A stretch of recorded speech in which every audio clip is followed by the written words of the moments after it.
the first two will be assured of a place in the final.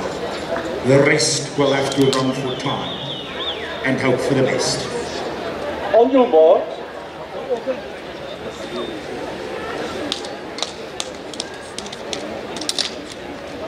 Semi-final 2.